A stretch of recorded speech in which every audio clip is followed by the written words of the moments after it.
Hi friends and welcome back to Odash YouTube channel. Today I have some great tips for you, especially if you sit in a dark or light room. So you can set Photoshop according to your liking.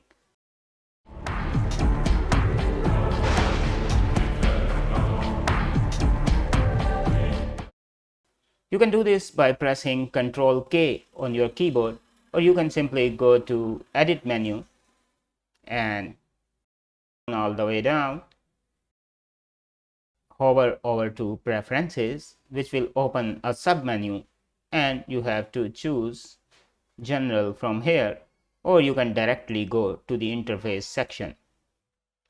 This will open up a new dialog box where you can set all the interface color option etc.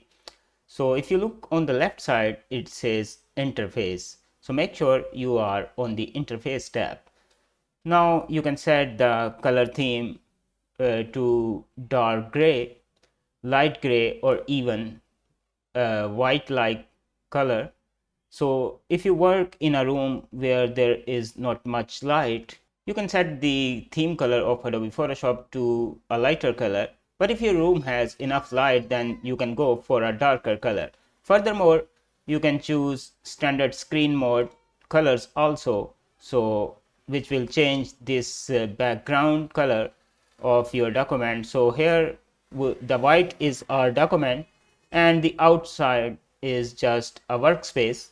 So we can change that workspace color from here, standard screen mode, from default to either black, dark gray, medium gray, light gray, or you can even set a custom color to the background.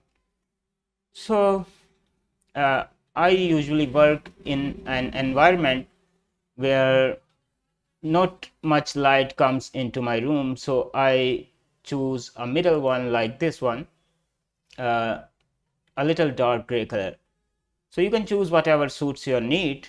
A bonus tip here before I leave is go to the Performance tab here and make sure you give your Photoshop application enough of the RAM. Furthermore, you can also enable use graphic processor if you have an external or good graphic card, which will improve the Photoshop performance. In some future video, I will show you what to do if the oil paint filter is grayed out in your Adobe Photoshop filters menu. So if you like this video and if it helped you somehow, make sure you subscribe, like and share.